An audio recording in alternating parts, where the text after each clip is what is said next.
noite, pessoal. Estamos começando o segundo episódio do nosso podcast, A Hora do Fogo. Uma realização da Aurânio Domingues juntamente com a GPM. Fala aí, meu amigo Matheus, boa noite. Muito boa noite, Carlão. Boa noite, Elaine. Boa noite a todos. É um prazer gigantesco receber essa convidada para lá de especial, que vai trazer muito conhecimento e muito insight para a galera aí.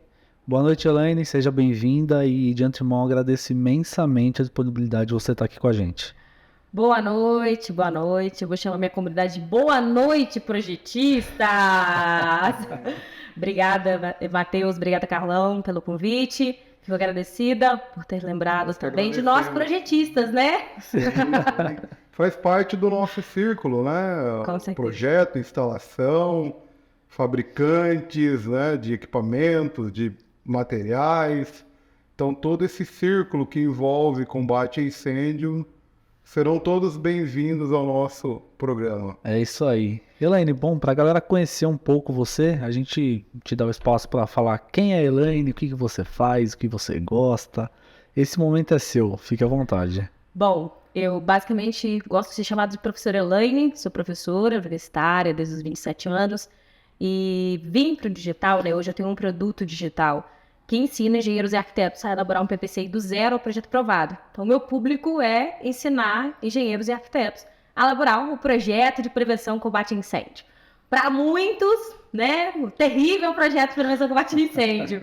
Mas o que eu ensino para os meus alunos que é muito mais simples, né? Quando você tem um método, você sabe o que você está fazendo, não é puramente ensinar projetistas a serem copiadores e coladores das coisas, como a gente vê por aí. Eu digo que eu tem um termo que a gente usa para quem faz marketing digital, né? Chama avatar, né? Que é avatar que são a sua persona. Eu digo que eu sou a minha persona transformada, porque eu sofri quando eu formei, né? Eu estou formada há mais de 12 anos em engenharia, e quando eu comecei eu sofri muito por falta de conhecimento na área de segurança contra incêndio. Acredito que o ponto-chave de vocês terem criado o podcast também é trazer conhecimento.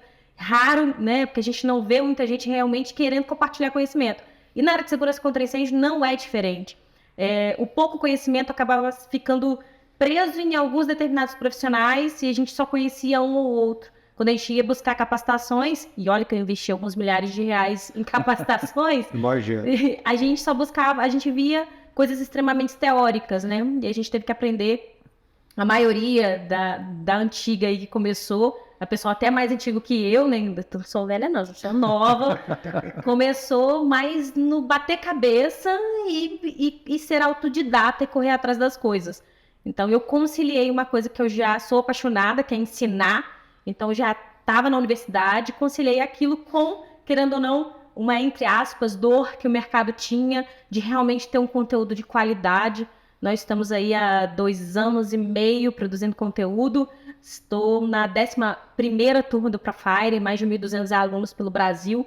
Então, hoje, principalmente, eu acho que o grande diferencial é que o método que eu ensino a fazer projeto é o método que você elabora projeto no Brasil inteiro.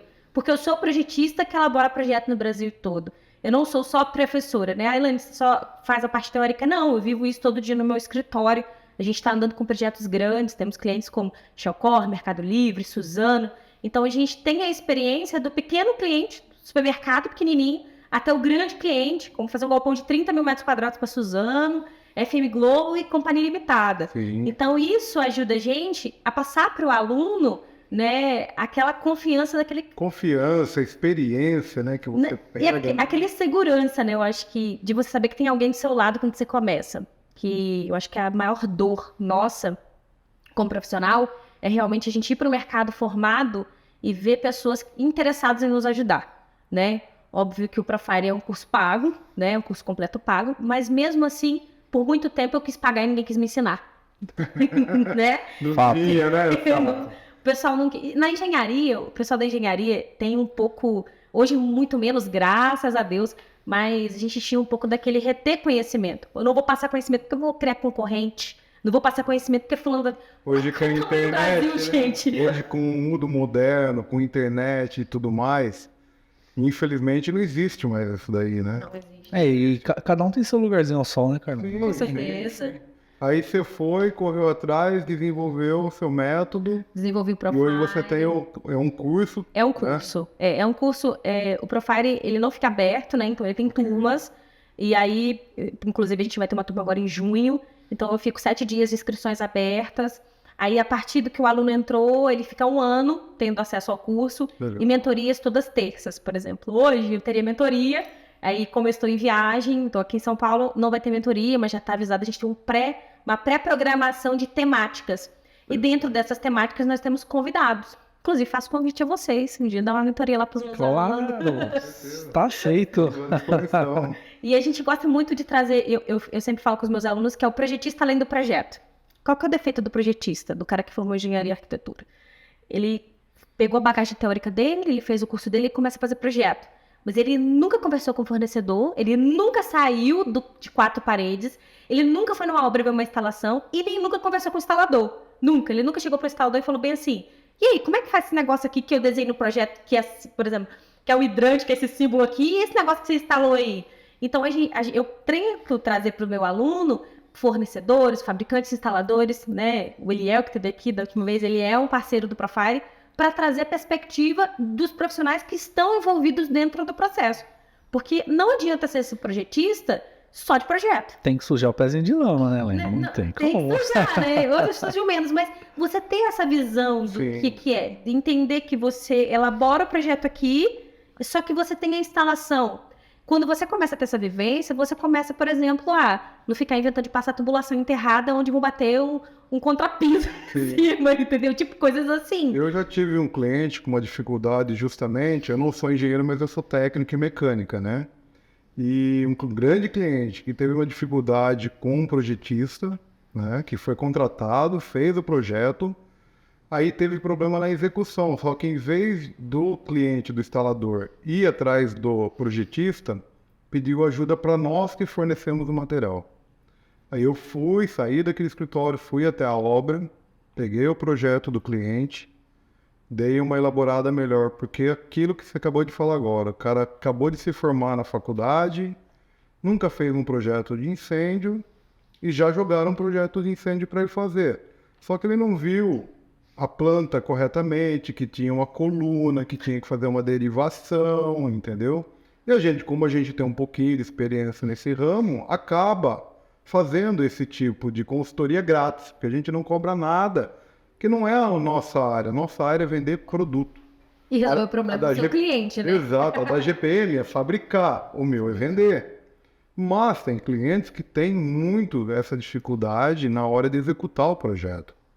Por quê? Porque não tem o conhecimento de projeto de incêndio. Ele é engenheiro, ele é arquiteto. Mas ele não tem o conhecimento técnico, às vezes, malemar a teoria do projeto para executar, entendeu? Então isso daí já aconteceu com 2 clientes nossos. Isso é mais comum, isso é muito comum acontecer, porque muitas vezes eu digo assim, falta um pouco também do diálogo do projetista, que tem um defeito, a nossa classe da engenharia tem um defeito muito grande quando a gente vem alguém para dar uma sugestão. E aí eu falo que é uma falta de sabedoria até do projetista de tirar o ego dele um pouco do lado, reconhecer que ele tem que aprender, e do outro lado o cara querer só apontar o erro. Então, quando tem mais diálogo, você consegue resolver.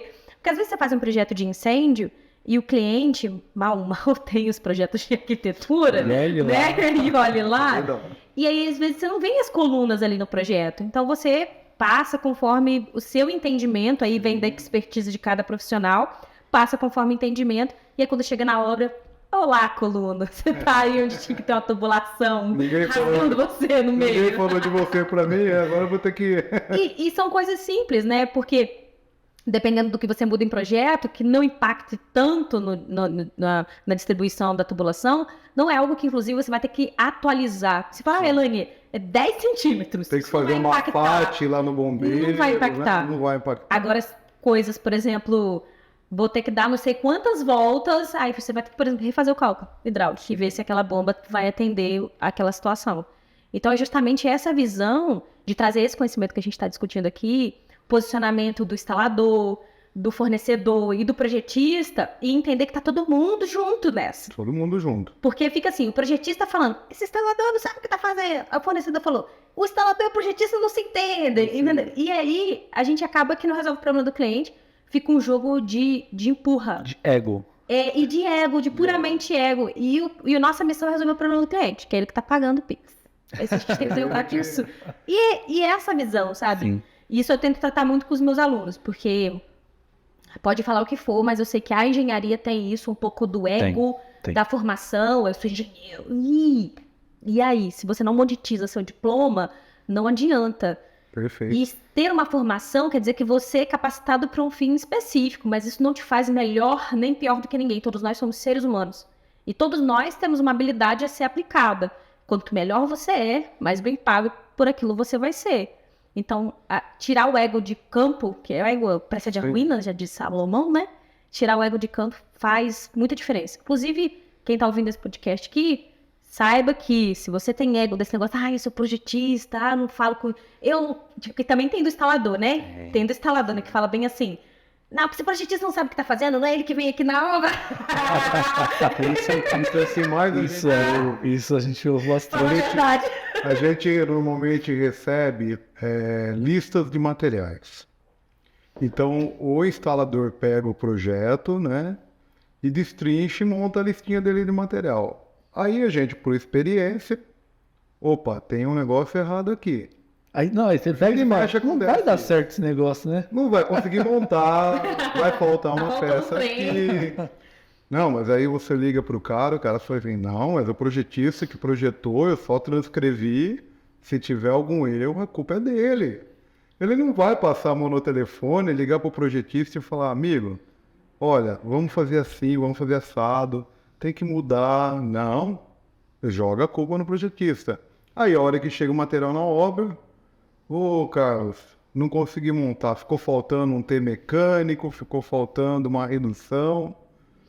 Foi falado. Você sabe que uma das coisas que eu vejo, assim, que dá maior divergência, eu não acompanho muitas obras, não, porque dá muito trabalho e tem que cobrar muito caro. Mas tem alguns clientes ainda, que são clientes, sabe aqueles clientes de amor, de consideração quando você nasce uma empresa? A minha engenharia tem 7 anos, nós vamos pro 8º ano. Então tem clientes, assim, que estão comigo desde quando eu abri a empresa. Então é um caso, assim, Não tem de como amor e falar ódio, não, sabe? né? Não tem como falar não. E eu tenho um cliente meu que quando ele tá fazendo ampliação da rede de supermercado deles, e aí ele sempre pede, ele vai acompanhar a obra. E aí tem uma questão, que eu que tenho que ir lá acompanhar a obra. Então, às vezes eu mando... Minha equipe hoje eu tenho duas engenheiras, além de mim, 2 engenheiras, mais um estagiário de engenharia, e eu tenho que ir lá acompanhar a obra dele. E aí uma das coisas que eu vejo mais, que maior dá conflito entre projeto, cliente e fornecedor, é que muitas vezes na hora de cotar, a primeira pergunta que o fornecedor vai cotar é uma alteração de projeto? Sim, se a alteração de projeto tem material. E tanto é que eu recebia cotações bem assim. Era uma alteração de projeto no caso dele, ele estava fazendo uma reforma e ampliação, tinha tubulação, a tubulação estava boa, tinha caixa de dentro, tinha tudo lá. A gente ia aproveitar o que tinha, certo? Eu recebi cotação, uma cotação que dava 20, outra cotação que era a diferença da parte de hidrantes, uma cotação que dava 50, uma cotação... Eu falei assim, meu filho, tem um trem errado aqui, tem um negócio... Alguma coisa que não tá... Não, por quê? Porque o pessoal ia lá e não sabia identificar o que eles podiam aproveitar. Por fim, a decisão que eu, em casos, inclusive, eu aconselho meus alunos a fazer isso, quando tem situações assim, que é ampliação e a gente não sabe, porque quem está querendo pegar o contrato, às vezes quer fechar mão de obra com material. Sim. Ponto. E ele não quer perder material, daí ele erra para mais. Às vezes ele vai colocar coisa, eu vou botar isso aqui a mais, senão eu vou entrar no prejuízo. Porque o cliente, depois que fechou o pacote, quer nem saber, meu filho. Você falou que era Me entrega 100 pronto. mil, 100 mil. Isso Não aí. quer saber se tá faltando a válvula de gaveta de não sei o que. Não quer saber. E o que eu percebi? Quando é assim, fica muito mais fácil eu pegar um instalador e falar assim, quanto você me cobra para fazer a instalação, que eu vou comprar direto do distribuidor esse material, porque eu pego conforme eu for precisando e a gente aproveita o que é na obra. Sim. Fica muito mais claro, porque o instalador vai dar a mão de obra do serviço dele em paz, que é aquilo que ele vai cobrar. E se tiver um acréscimo de peça, não deu para aproveitar alguma coisa ou outra, a gente vai lá e vai pegar direto do distribuidor. Isso funciona muito para quando é reforma, que eu percebo que quem está orçando não tem noção do tá orçando. E eu percebo assim que quando é novo, eu faço. Novo, vai construir, não tem nada. Mas quando você vai fazer uma ampliação, não. Ampliação não digo nem ampliação, que ampliação você só faz a parte de ampliação. Mas uma reforma, né? que no caso do meu cliente eu tive que redistribuir os hidrantes todos. Tinha um pavimento, virou 2 com anexo. Então a gente teve que tirar tudo do lugar e aproveitar o que tinha. E o que eu percebi é que todo mundo errava para mais. Aí eu percebi, pô, meu cliente vai ter prejuízo. Tenho certeza disso, que se ele fechar com esse cara de 50 aqui, ele tá botando uma margem de erro aqui muito grande. Vamos parar com isso aqui? Eu quero só a cotação da mão de obra de vocês. E cotei assim, individual. Fiz hidrante, detecção, quero cada um individual, quanto que vocês vão cobrar? Tanto. Mão de obra, ok. Agora o material deixa com a gente que o fornecedor vai comprar direto. Funcionou 1000 vezes menos que a cabeça. Funciona. Muito menos. Quando você tem um engenheiro, um profissional que vai acompanhar a obra. Funciona. Porque aí, no caso era eu sabia dimensionar e direcionar o que ia ser feito, qual a hora. Olha, você até agora vamos executar tal item. E isso a gente estava fazendo com o projeto em aprovação. O projeto não estava aprovado. Então, a gente estava executando e o projeto em aprovação. Então, quando o projetista... Isso é uma demanda de mercado que meus alunos... Eu ensino muito eles pegarem. Você vai fazer o projeto, seu cliente já quer executar, fornece para ele um acompanhamento de obra. Sim. Uma obra para um profissional que sabe o que está fazendo é muito melhor. Eu estou numa obra agora, em andamento, onde é uma multinacional. Eles contrataram um projeto, eu não conheço o projetista, e contrataram um instalador. E fizeram justamente isso daí, mão de obra e material. Aham. Só que o cliente que está comprando não conhece o material. Aí dá ruim. Tem que ter um consultor aí para ajudar. Aí ele fica assim, mas não dá para mudar esse tubo aqui? Não tem um tubo mais barato? Essa válvula aqui precisa ser PN16? Não pode ser PN10? Tem que ser de latão mesmo? Aí, tipo assim, então, na maioria das vezes tem os prós, mas tem os contras quando você pega uma situação dessa. O comprador dessa multinacional não conhece nada de incêndio. Alguém, né, ou da própria empresa, ou da própria instaladora, fica jogando situações para ele querer baratear, para aparecer o nome dele depois lá, olha, o orçamento deu 150 mil reais, eu consegui fechar em 100 mil de material. Mas aí lá na frente ele vai ter problema. Agora, se ele tem um acompanhamento técnico do engenheiro, de um arquiteto, que tenha conhecimento do material e da aplicação, E o porquê, né? E o porquê, não vai abrir mão. Seu tubo é Schedule 10, é Schedule 10. Tem que ser Schedule 40, é Schedule 40. Não querer o comprador que não tem conhecimento técnico ficar fazendo esse tipo de situação. E eu tô numa sinuca de bico dessa. E meu pedido tá lá para ser assinado há 40 e poucos dias, certo? E já revisou umas 4 vezes. Muda isso, muda aquilo. Só que é o seguinte, muda, ok, o projetista tá de acordo, entendeu? Aqui a gente, do outro lado como fornecedor, Perfeito. a gente não sabe a situação lá do cliente, né, final, com o projetista, né, ou com o próprio instalador. E isso acontece muito, infelizmente, né? O pessoal quer baratear a obra sem ter conhecimento técnico. Então, muito importante ter esse acompanhamento técnico. Eu falo para os meus clientes, contrate gente que tenha conhecimento, que tenha um histórico, né? No outro episódio lá, a gente até comentei de um resort em Minas Gerais, que depois de pronto, basicamente, a linha dele foi colocada ao chão e refeita 100%. É aquele barato que sai caro, né? Imagine o custo disso. Isso é perigoso também na hora que você vai, por exemplo, quando é instalador que fecha pacote e vai vender o material. E aí quando você pega grandes indústrias, e aí quando a gente coloca, por exemplo, falar de sistema de sprinklers, que tem bico para todo quanto é jeito, de todo quanto é certificadora. E aí o cara fala, não precisa botar isso aqui não, o projeto tá lá. Um K36, que eu acho que eu tô fazendo um projeto desse. Acho que é para alturas de 16,8 metros de altura. Isso. E aí o cara, não precisa desse aqui não, a gente coloca um outro, tal, mas o negócio é certificado da FM Globo. Aí na hora que vai, tá bom, vamos tirar aqui. Você teve 1 milhão de prejuízo aqui, só de arrancar os bicos. Então, assim, a gente tem que ter muita seriedade. E eu falo muito isso para os meus alunos. O projeto, eu vou falar para mim, o projeto é a parte mais barata. da parte de segurança contra Sem incêndio. dúvida.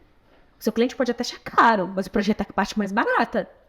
Por quê? Porque se a gente faz um projeto, não que em Grande São Paulo, que em Grande São Paulo vocês têm uma boa margem, né, de valor de agregado de projeto, que eu pego alguns clientes daqui, mas quando a gente vai para o meu estado, que é pequenininho, você pega um projeto que você cobrou aí R$7 mil, R$8 mil para fazer um projeto, é um projeto de execução de 150 mil, É isso aí. de 100 mil, entendeu? Se a gente considerar tudo do zero. Sim. Então, melhor que invista num bom profissional que sabe o que está fazendo. Porque isso é uma dor do mercado, tá? Porque tem muita gente que faz projeto e sai copiando e colando. E eu brigo muito com os meus alunos. Por quê? Você entende o que você está fazendo? Eu falo, você entende o porquê você está fazendo aquilo? Você entende um método? Entende que quando você entender o método e o princípio de cada item dentro de um projeto de incêndio, você faz projeto no Brasil todo. A gente tá fazendo um projeto agora. Tô com o contrato andando, a gente já aprovou alguns projetos. Eu peguei um contrato para fazer acho que 16 ou 21 edificações, que eu não me recordo a quantidade, lá em Pernambuco. Hoje, em Pernambuco, é a legislação mais enjoada de trabalhar para fazer projeto. Se eu considerar assim, que eu conheço nacionalmente todos, é a mais enjoada de fazer projeto. Caramba. É a mais enjoada. O Corpo de Bombeiros não, super acessível. Eles fazem até chamada de vídeo com você no Google, acho que é no Google Meet e tal. Só que para você ler a norma, não tem nada disso que tem em São Paulo, tabelinha bonitinha, não. Não tem nada disso, não. Tem que ficar Você tem que ficar entrando, lendo. É assim, cruzando tabela. 1900 bolinha e é a legislação que está hoje. E aí, quando você, por exemplo, pega o parâmetro hidráulico, aí você vai falar assim, Elaine, é hidráulica. Ponto. Raso Williams é Raso Williams, né? A fórmula de perda de carga é a mesma. Mas por que tem tanta diferença de um estado para o outro? Porque tem parâmetros totalmente diferentes. Tem um estado que vai exigir uma pressão e vazão de um jeito, vai exigir que você calcule um hidrante só, tem estado que vai exigir se você calcule 2, tem estado que vai exigir que você faça 4. Se a gente for para o sul, aí tem estado que faz 4 cálculos funcionando ao mesmo tempo, dependendo da categoria de risco da edificação. Se o menino que eu falo, meu aluno, não consegue entender esse princípio de ele saber andar dentro disso, esquece, ele não sabe o que está fazendo. Ele vai dar ruim isso, por isso que tem gente que bate cabeça. Tem gente que às vezes vira para mim e fala bem assim, pô, Helena, aprovar projeto no Espírito Santo é super difícil. Não é difícil, é porque ela tem uma planilha específica para aprovar. Perfeito. Ou seja, é um memorial específico. Vai para Bahia, a mesma coisa. Quer dizer que é diferente? Não, é porque quer dizer que você não entendeu o princípio daquilo que você está fazendo.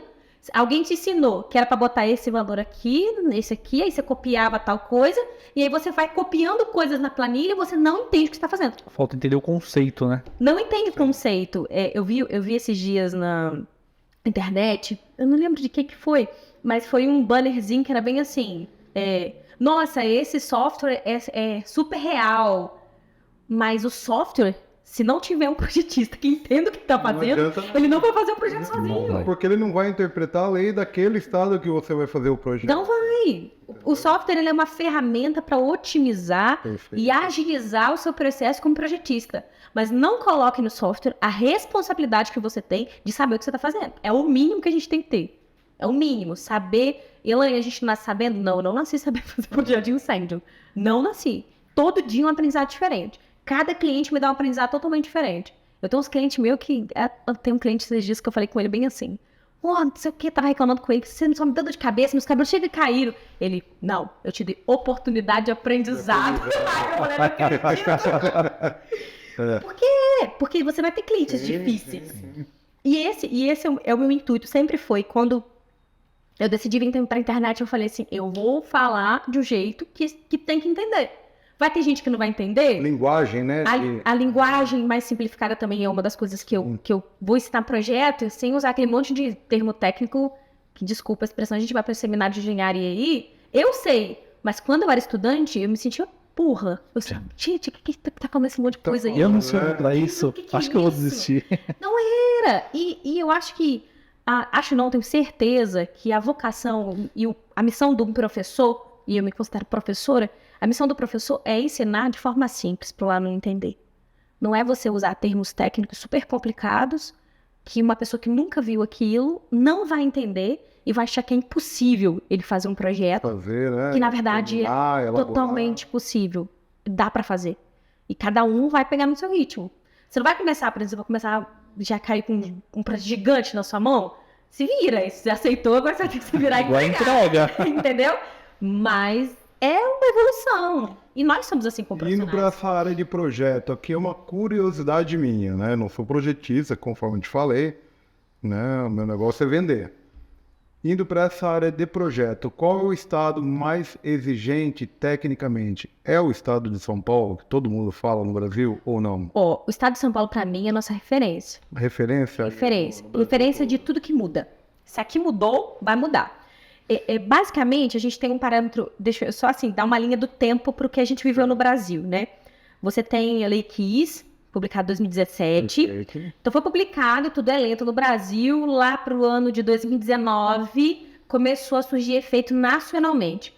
Se a gente fizer uma pesquisa, você abrir aí todas as legislações dos estados, você vai perceber que os estados começaram a atualizar suas legislações e instruções técnicas pós 2019, exceto os estados do Sudeste. Se pegar assim, Rio de Janeiro, do jeito dele lá, que depois a gente fala um pouquinho do Rio, mas São Paulo, alguns estados do Sul, Espírito Santo. O Espírito Santo ainda é uma legislação que sempre esteve ali muito pertinho de São Paulo, mas você vai perceber a maioria dos estados, no ano de 2019 e 2020, basicamente teve estado que assim, ó, deu um pó de piripim-pim, nova legislação 2020, estamos com tudo novo. Por quê? Porque quando veio a Lei Kiss, ela começou a dar responsabilidade, eu digo nome aos bois. Dá o nome aos bois. Perfeito. Por quê? Antes, a gente tinha o quê? Corpo de Bombeiros, basicamente foi por isso que a Lei Kiss foi publicada, tinha o papel dele, mas a prefeitura não ajudava, né? São Paulo sempre esteve na frente, tá, gente? Se a gente for falar assim, por exemplo, Espírito Santo, Minas Gerais e outros estados, a gente vê estados que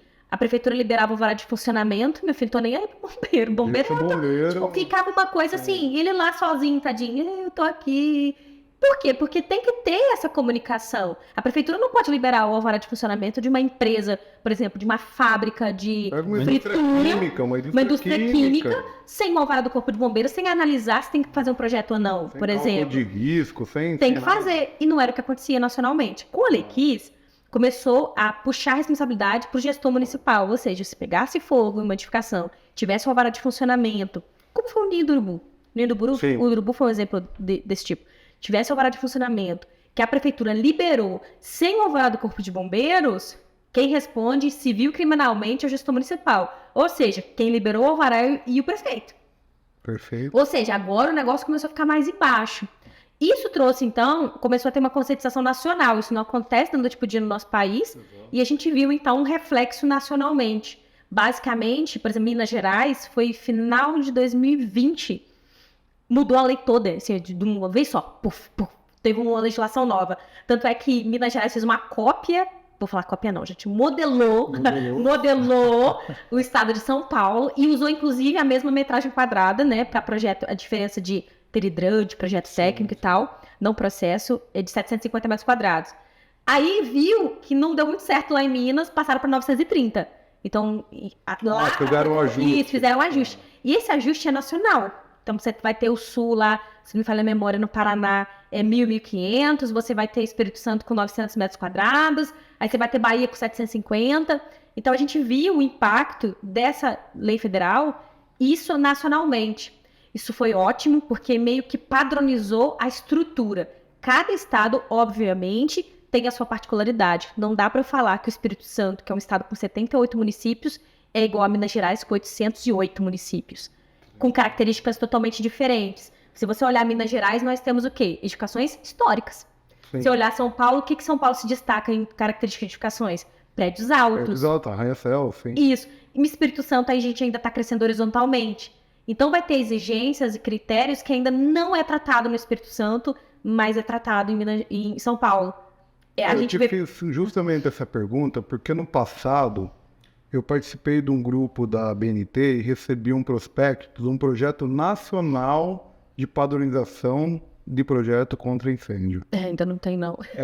E teve até uma frente parlamentar, eu tenho esse documento guardado, né? E não avançou. Por isso que eu perguntei, porque acho que é por causa dessas particularidades que cada estado tem. São Paulo é de um jeito, Minas acompanha, mas mexeu.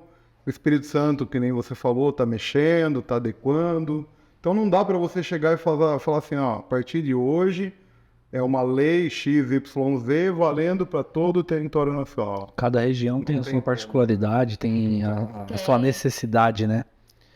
E tem que ter, né? Porque cada estado é individual. Não adianta você falar que o Amazonas é igual. Às vezes vai lá no Amazonas, a gente vai ter critérios muito mais voltados a madeireira, extração, né? Parte ambiental, né? Ambiental, do que vai ter em São Paulo, por exemplo. Sim, sim. Entendeu? E no seu curso você aborda de norte a sul do Brasil, o pessoal aprende. O que eu faço, né? Eu criei um método bem estruturado que o meu aluno entende o que ele está fazendo. Então, toda fase, eu chamo meus módulos de fase. Hoje nós temos 21 fases. É 21, né? 21 fases, né? Fora os bônus. Então, é 21 fases e cada fase tem sua temática. Deixe trazer a conscientização do que é a segurança contra incêndio, aspectos legais, porque o menino precisa saber. Não adianta que o projetista ele começar a fazer projetos, se ele entender o que é uma lei KISS, ele entender uma hierarquia de legislação, ele entender que você tem uma lei federal, você tem a ABNT, você vai ter o CB24, você vai ter a sua legislação estadual, que você vai ter uma lei, vai ter um decreto, vai ter instrução técnica. Ele tem que entender a hierarquia disso, senão ele não consegue entender nem o que ele está fazendo. Senão ele vai fazer para mim a seguinte pergunta: professor, eu uso a instrução ou a NBR?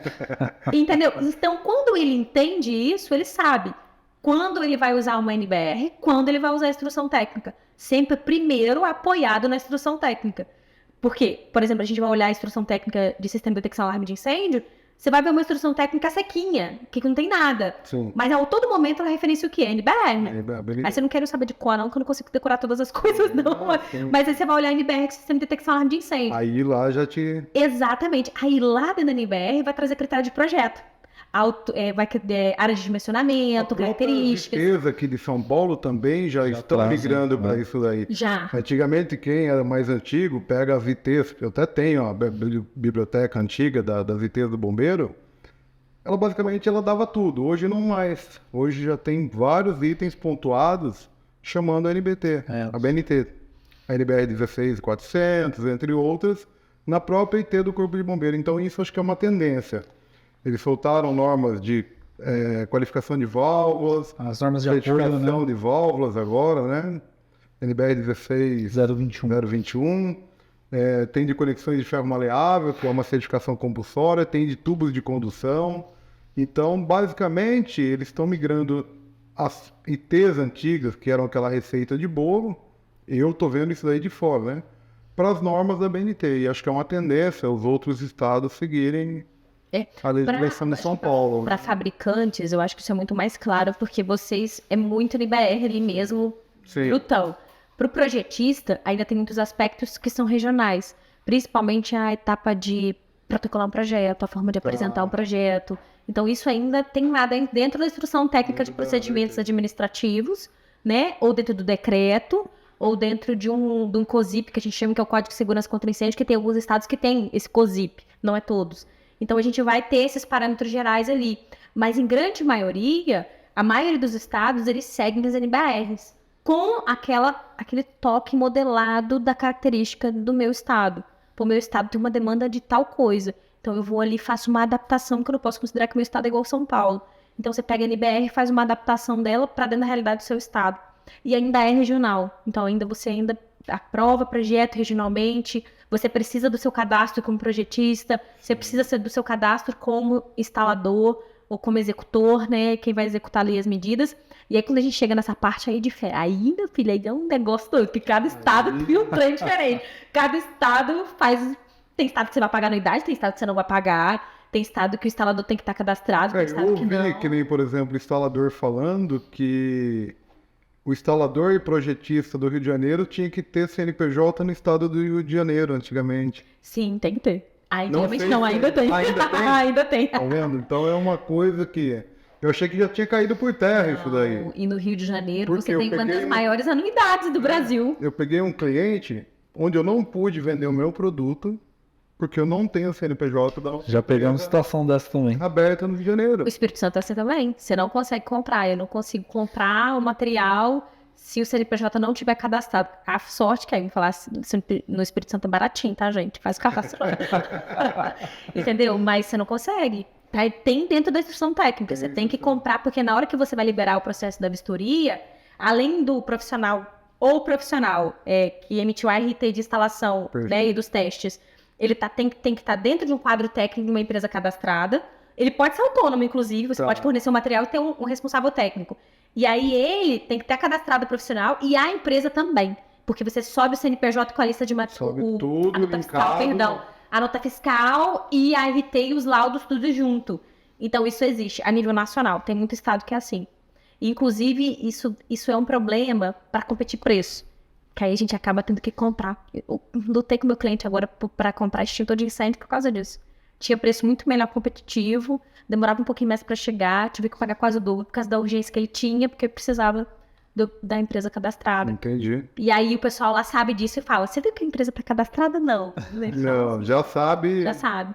E para nós fabricantes, quando a gente fala de NBR, é uma coisa muito séria, né? Porque muito engenheiro, muito projetista, muito instalador, muito vistoriador do Corpo de Bombeiros vai pegar aquela peça e realmente vai entender se atende ou não atende a norma.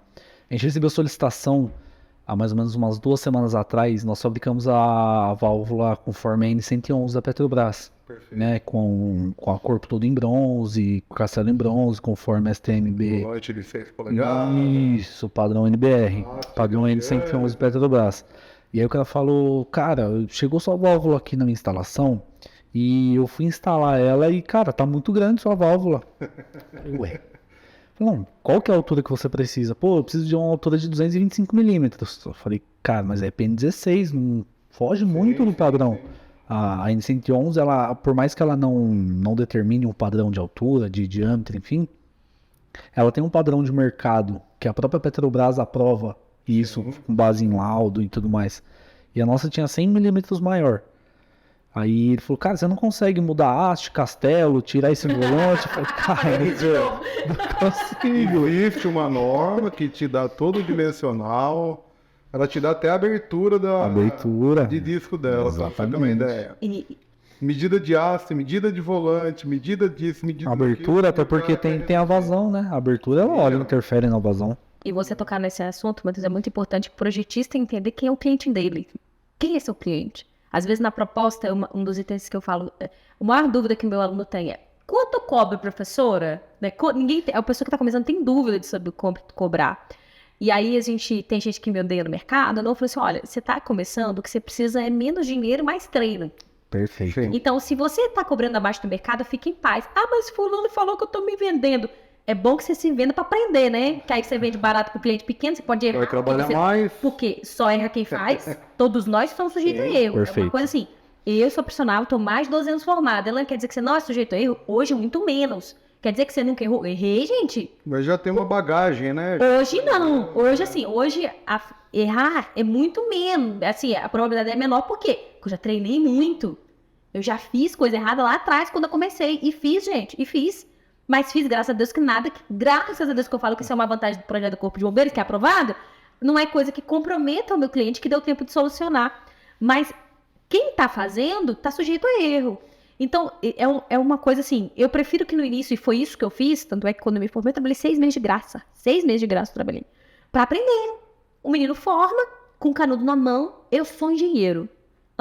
Você sabe fazer? Não. Eu aprendi várias teorias de vários assuntos diferentes. Geralmente ele vai para hidráulica ou para estruturas, ou para acompanhar a obra. Eu era professora de 9º ou 10º período de engenharia civil. Os meninos formavam sem saber que especialidade, ou sem saber uma pergunta muito importante, inclusive. O que é que eu sou legalmente habilitado para fazer? Não sabia qual a atribuição que ele tinha. Não sabe. Eu quero saber. Quem está ouvindo esse podcast aqui foi engenheiro. Eu quero saber quando você formou, você sabe o que você podia fazer. Tanto é que hoje, quando eu falo bem assim, engenheiro mecânico pode elaborar projeto de prevenção e combate a incêndio. É? Mas nunca ninguém me falou isso? Muita gente não até sabe. Os técnicos. Os técnicos. Tem a habilitação do governo federal, até técnicos. Inclusive, o estado de São Paulo é o estado que tem... Porque assim, nesse quesito a gente tem um problema entre os estados, né? Mas o estado de São Paulo é o estado que mais tem abertura para profissionais diferentes de engenharia fazer. Eu acredito que, basicamente, todas as engenharias aí dentro de São Paulo podem atuar com projeto de prevenção e combate a incêndio, exceto as agrimensura, rural, essa parte mais florestal, né? Mas o resto, todo mundo pode dentro do estado de São Paulo. São Paulo, é porque eu não lembro de cabeça, mas existe uma portaria, se eu colocar no Google você consegue achar, mas se foi um documento uma plenária que o Corpo de Bombeiros fez com o CREA de São Paulo, né, com o CONFEA, publicando uma lista dos profissionais que podem elaborar projeto e instalação. Então, São Paulo tem isso muito claro. Em outros estados, isso tem mudado. Rio de Janeiro, por exemplo, ainda a gente tem a restrição do engenheiro de segurança do trabalho. Caramba. E aí, agora, Rio de Janeiro, inclusive, recentemente fiz uma live com uma profissional do Rio de Janeiro, parceira minha, a Catarina. Ela falou, Lani, mudou agora o negócio aqui no Rio de Janeiro. Ela até me mandou o WhatsApp. Falou assim, olha, mudou. Parece que abriram para mais profissionais e tal, mas para instalação ainda não. Instalação tem que ter o profissional engenheiro de segurança do trabalho, mas para projeto já abriu um pouco mais. Então, a gente também tem visto isso por causa da Lei Kiss. Sim. Mudar a nível nacional, abrir para mais engenharias. O arquiteto, por exemplo, quantos arquitetos? Não tem arquiteto nem sabe que pode trabalhar com projeto de incêndio. Nem sabe, não sabe. E fala, você pode. E na verdade, para mim, esses dias eu fui dar uma palestra numa faculdade de arquitetura. Eu falo assim, vocês tinham que saber obrigatoriamente fazer o projeto de incêndio. Mesmo que você vire para mim e fale bem assim, eu não quero trabalhar com isso, mas você tem que fazer um cálculo de população para dimensionar a sala de emergência. Para saber fazer uma escada certa. Largura de porta. Largura de porta, dependendo da altura da edificação. Se ele não me deixa nem uma caixa de escada, se não deixar nada ali, vou ter que pressurizar esse negócio que vai cair na minha mão para regularizar. Você não fez. Entendeu? Então, são conceitos básicos que os profissionais de engenharia e arquitetura tinham que ter ali na formação e não tem. Isso aí é fato. E os próprios cursos de pós-graduação de combate a incêndio não existiam até 5 anos atrás, acho que nem isso, mais ou menos, que começou a evoluir, né? Não sei se você tem essa informação. Eu fiz uma pós-graduação, já tem... voltada para combate a incêndio. Combate a incêndio. Mas eu vou falar uma coisa para você. Você aprende muita coisa, não. Não aprende. Acho que tem uns 6 anos, acho. 7 anos, 8 anos. É uma coisa assim, relativamente nova, né? É novo. É novo. Mas o problema da academia como um todo, da faculdade, da graduação, que às vezes você tem professores maravilhosos, mas você pega um cara para falar um trem, um cara para falar... Aí você põe ele um dia inteiro e acha que ele vai te estruturar e te dar um passo a passo. Não vai. Às vezes o cara que tá te dando aula nunca nem fez um projeto. Essa é a real da universidade. Imagino. Às vezes o cara nunca fez um projeto. Tá acostumado ali, né? Tá ali com laboratório, ensaio e tal. E o menino que tá fazendo a pós só quer assim, eu quero fazer projeto pra fazer dinheiro, que é estranho, pelo amor de Deus. Mas acho que o intuito da maioria das pessoas é justamente esse, fazer uma pós-graduação ou para montar a própria empresa ou para entrar numa empresa conceituada do mercado. O cara quer ser diferenciado daquele engenheiro que é formado apenas na matéria lá. Ele faz uma pós, não, vou adquirir conhecimento, para quê? Para eu entrar já, né? E não é isso que acaba acontecendo, né? Não é isso que acaba acontecendo. E a questão da arquitetura do prédio, a gente vai entrar no mesmo conceito, por exemplo. Quando eu estou fazendo aquele projeto, eu preciso da equipe multifuncional. Então, cara, você vai arquitetar Você sabe que aquele prédio, ele vai precisar de um PPCI. Então, assim, cara, que custa eu chamar um projetista, chamar um instalador? Eu falei, e aí, galera, vamos fazer junto? Mas você sabe o que é mais triste? Vai ter arquiteto que não vai saber que aquele projeto precisa fazer um PPCI. Isso aí é dose. Mas é verdade. Eu tô falando porque eu já fui convidada, uma construtora me chamou. Construtora tava acostumada muito a fazer prédio residencial, multifamiliar ali, térriozinho. Aí vendia casa, não tem? Aí começou a fazer prédio. Aí eles começaram a fazer prédio. Aí na primeira obra que eles fizeram, aí eles tiveram um problema com o bombeiro e tal. Aí me chamaram lá pra eu olhar uma obra que eles queriam fazer na beira da praia. Aí eu fui lá. Fui lá porque eu conheci uma pessoa, eu falei assim, Lani, vai lá, que eles querem alguém pra dar uma olhadinha na obra. Eu cheguei na obra, eles já estavam construindo com projeto arquitetônico, tá? Feito por um engenheiro civil, o projeto. Eles estavam construindo, não tinha afastamento nenhum. E aí eu perguntei, o que vocês querem fazer aqui? Aqui embaixo vai ser um restaurante, aqui vai ser aqueles... Como é que fala aqueles apartamentos que é tipo... Não é lounge, não, gente. Como é que fala? Aqueles Deck? Não, aqueles apartamentos de pessoas, assim, que só cama, uma cozinha... Loft. Iam fazer uns lofts. E em cima, lá no quarto pavimento, iam fazer um super restaurante... com vista pra praia, coisa mais linda, 4 pavimentos, cada pé direito de 3 metros, quase 4 metros o pé direito. Eu olhei pra escada, falei, me treina aí. Você quer fazer o quê? Um restaurante lá em cima? Bati a trena, 90 centímetros. Eu falei assim, amigo, o que acontece? E a escada pronta. Eu falei assim, olha, a gente vai ter um problema aqui. Me ajuda a te ajudar, né? Você vai ter problema. Você pode querer fazer um restaurante lá, mas não vai funcionar lá, não. Ele não vai ter licença do Corpo de Bombeiros. Não adianta você fazer o projeto mais lindo do mundo, com a ideia mais maravilhosa do mundo, se não vai ser funcional, vai ser dinheiro jogado fora. Faltou conhecimento, justamente. Base. E aí a gente fala assim, Ilane, impossível. Não, totalmente possível. Totalmente possível. É total. A maioria dos meninos e meninas que formam engenharia não tem a consciência do quanto entender projeto de prevenção e combate a incêndio influencia, principalmente quem é engenheiro civil e arquiteto, na sua profissão base. Isso é tão perigoso que eu falo, inclusive quando eu faço jornada, eu falo assim, gente, vocês têm que ter uma consciência, vocês que são engenheiros civis e arquitetos, que fazem projetos, que o cara contratou você, te pagou aí R$10.000 para fazer um projeto do edifício dele, você não prestou atenção, você fez a obra, e na hora que ele foi alugar aquele trem, não vai funcionar. O bombeiro não vai liberar o alvará, o cliente que alugou aquilo lá não vai ter alvará do bombeiro. E aí vão me contratar para fazer regularização, e eu vou chegar lá e vou falar assim, sua escada não atende. Derruba Tal tudo coisa e não faz atende. outra. E aí, como é que você faz para o cara que gastou aí um pequeno prédio e gastou aí no mínimo 1 milhão para fazer um negócio daquele? Vou bater uma laje hoje em dia, gente. Eu tô fazendo obra para minha mãe lá, da casa dela, é caríssimo hoje em dia fazer obra. Então, é 1 milhão ele gastou. E eu vou falar com ele que tem que quebrar a caixa de escada dele, vai matar. Aí não vai, tá bom, então vou pressurizar a escada, né? Então vou pressurizar aqui a escada para te atender de alguma forma. Aí você gastou uma nota que você não precisava gastar, que você não tem espaço. E aí a primeira pergunta que esse cliente vai fazer na cabeça dele é: uai, mas eu não contratei um engenheiro, eu não devia saber disso, não? Tá vendo como é que é? E isso, gente, é muito mais comum do que vocês mesmos. E na proteção e combate a incêndio existe uma coisa meio que básica e que não é levado em consideração. O PPCI, ele, além dele ser um projeto, ele passar por aprovação, ele é a base para segurança e para proteção daquela população fixa ou Itinerante, né? isso. Então é uma coisa bem básica que às vezes a galera que sai da faculdade não tem a noção que na mão dele tá uma possível salvação no momento de crise, no momento de pânico. Então aquilo tem que funcionar, ele não tem que ser somente aprovado, aquilo ele tem que funcionar quando for necessário.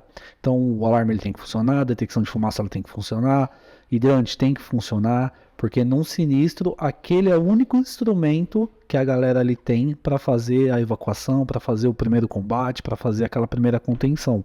Então, engenheiros, a segurança da galera tá na mão de vocês, pelo amor de Deus.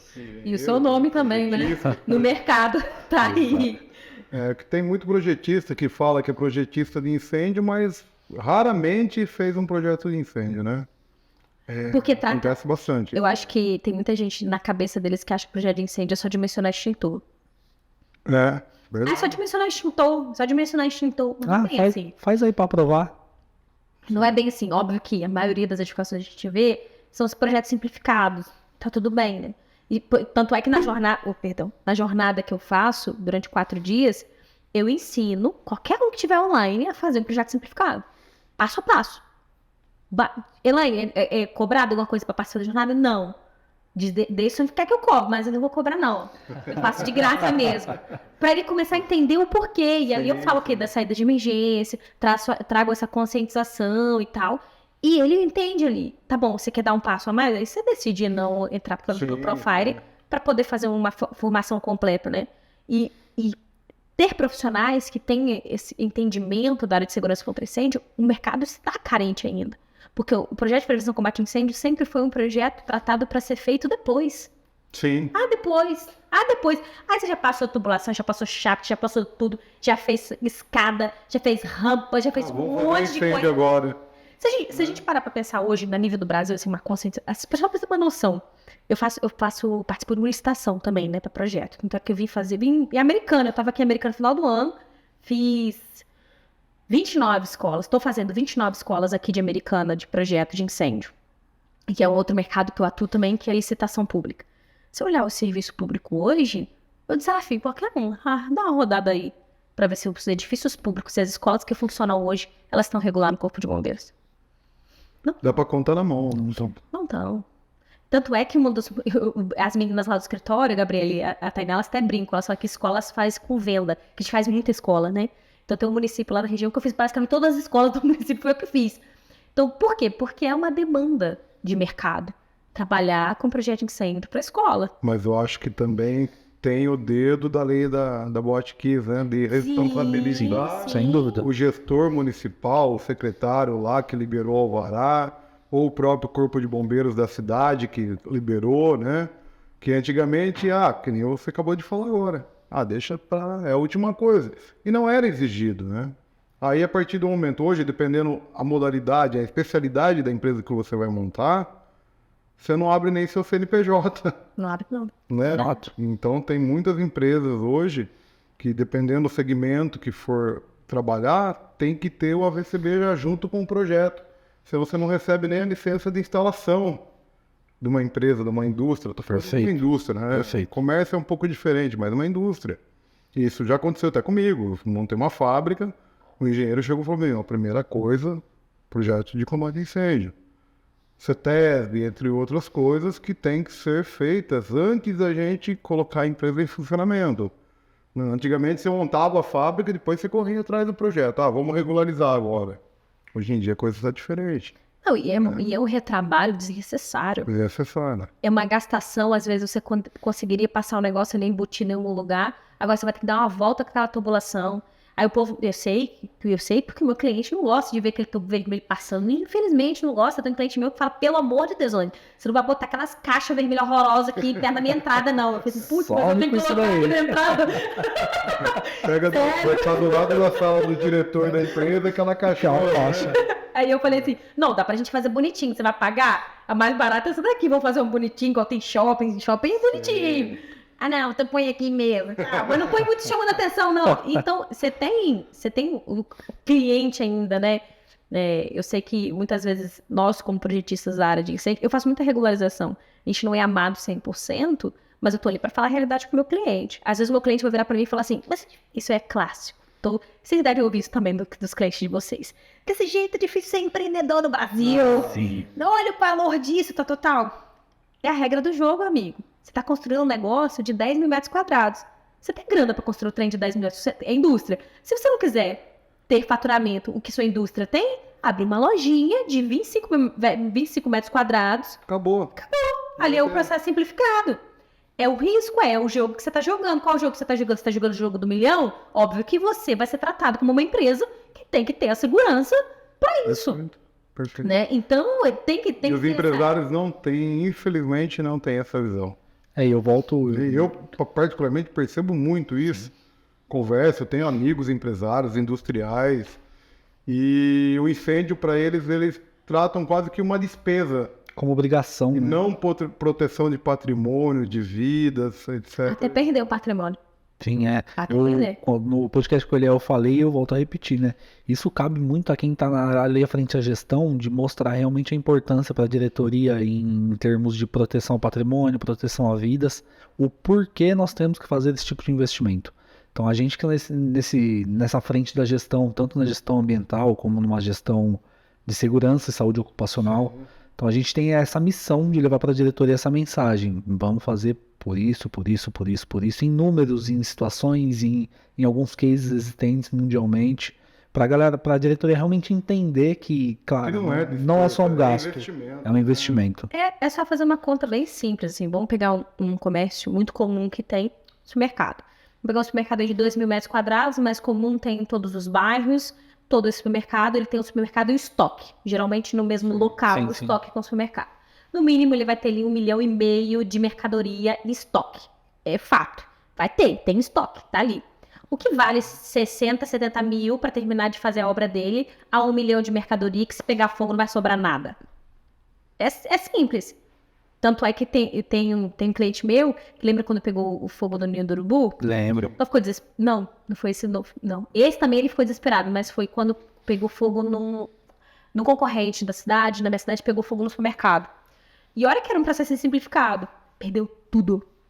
E a seguradora não cobre se você não tiver licenciado. Eu ia te falar agora outra coisa. Eu tenho visto seguradoras também agora trabalhando em conjunto e exigindo o AVCB para fazer o seguro. E muitas das vezes... Se não tiver o AVCB, tudo bem, pode ser que não esteja de acordo com a ocupação, mas no mínimo ter o AVCB. Eu não sei se virou um requisito obrigatório, padrão para todas as seguradoras, mas eu estou ouvindo de alguns clientes meus falando isso daí. A gente entende que algumas fiscalizações e vistorias das seguradoras são muito mais eficientes até mesmo que do Corpo de Bombeiros, porque eles vão realmente a fundo o atendimento a normas A seguradora NB. não quer pagar para você o seguro. Exatamente. Ela não tá afim de pagar seu seguro de 10 milhões. Por isso que ela quer Perfeitamente. prevenir o risco de saber que a hora que ela precisar de um esguicho desse funcionando, que ele vai estar de acordo, que ele foi testado, que ele tem a vazão necessária para atender aquele projeto, entendeu? Por isso que eu sou a favor totalmente a favor de certificação de produto. Eu Sem também. dúvida. Que aí você uniformiza Nivela o teu o mercado. mercado, você nivela o teu mercado. Porque não é nem justo, né? Eu falo assim, não é nem justo com a empresa que está ali certificando, buscando capacitação, está ali fabricando, sendo certificado NBR, ou às vezes certificação internacional, Tem. DUL. E aí, o que que acontece? Você pega esse cara que está fazendo... O custo disso é alto, gente. Não adianta, Altíssimo. o custo disso é alto. Sim. Nós, como Aí, fabricantes, entendemos, Erlan.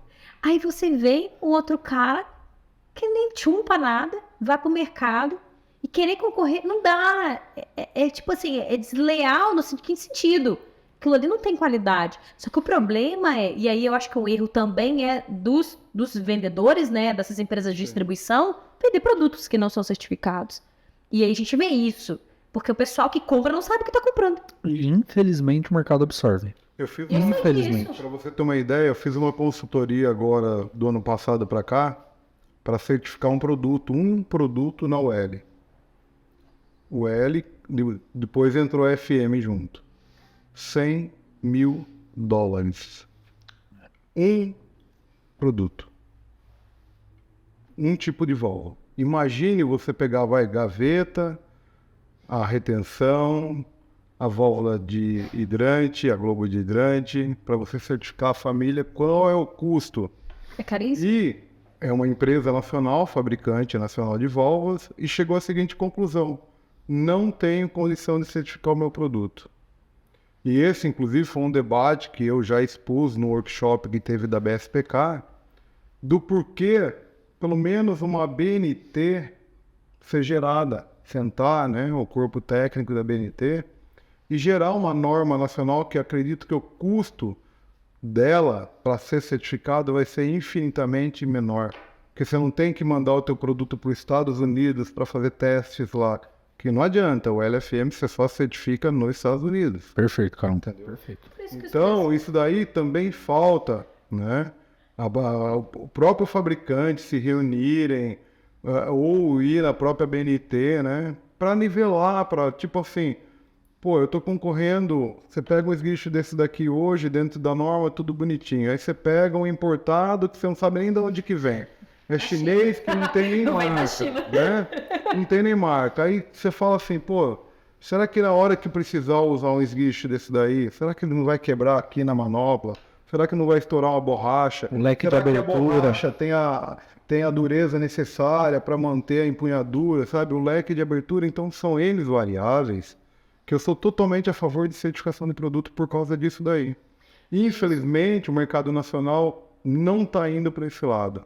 Isso facilitaria a vida de quem vende, de quem fabrica, de quem projeta, você ter uma uniformização do produto no mercado nacional, que é o que a UL-FM acabou fazendo em alguns. Você pega, por exemplo, a válvula gaveta, flangeada ranhurada, você já tem o LFM, acabou.